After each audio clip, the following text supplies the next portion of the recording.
You notice after we import the walls here, they're coming in at full board length, 10 and 0 inches. Those we just imported from a spreadsheet that's used to order from. So these are the length of the lumber, but it's not the actually height of the wall. So none of these wall heights in here would be correct. So we want to update them. We could do it one at a time just by clicking in here and changing the inches or the feet and then saving the record. But since all of these are pretty much the same with a little variation, we want to got a little faster way of doing that.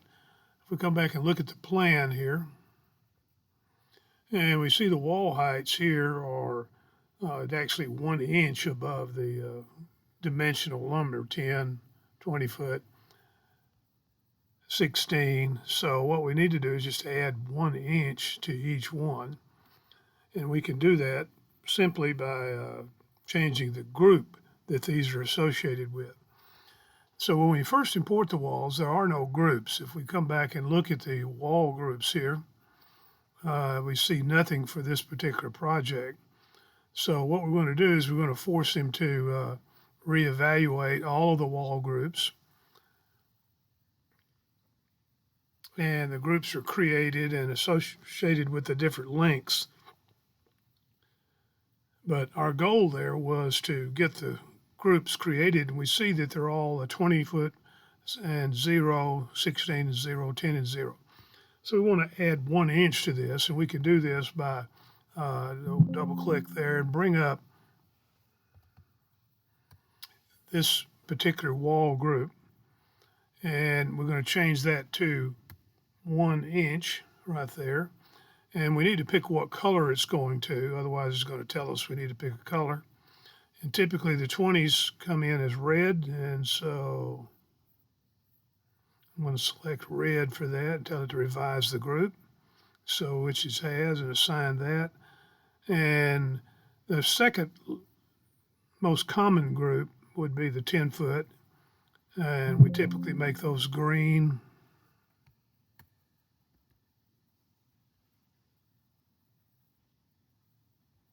And you can see we have a lot of colors in there because a lot of projects require a lot more variation than this particular one.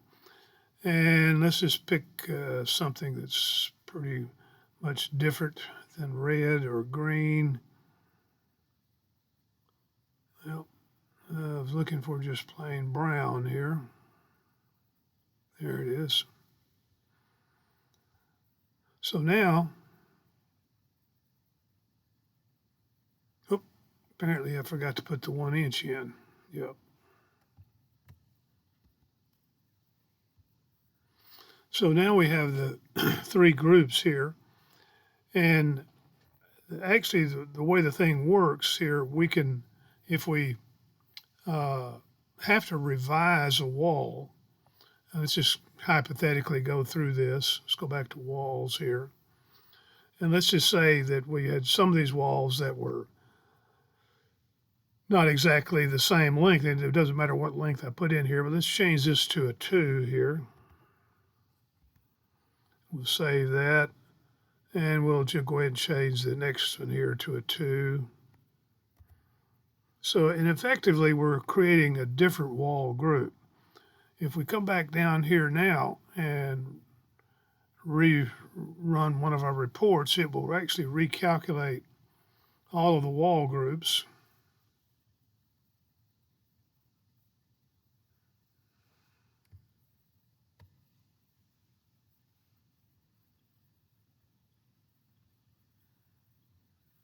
So it's added a 3rd or 4th wall group here.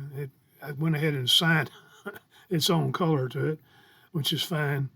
As long as it doesn't assign the same colors, and it shouldn't do that. So it's made this adjustment here for us. So it's automatically recalculating all of the wall groups anytime we make a change before any report is generated. So to put that back, and I could have done it right there in the wall group, but what I want to do is eliminate any duplicate or unnecessary wall groups. So it's simpler to just go back and change it here. So much for that. Importing walls, changing the wall groups if they agree. Again, if we run a report now, let's go do the cut list here. If we look at this, we'll see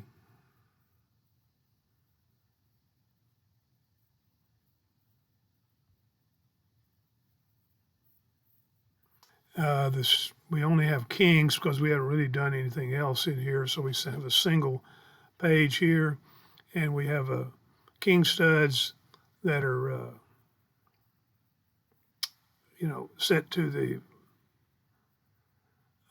correct length to cut. So 19 feet, 8 and 8/16, that would be 8.5 inches, right? So that would be correct for a 3-plate wall. So all of these have been adjusted down, ready to cut.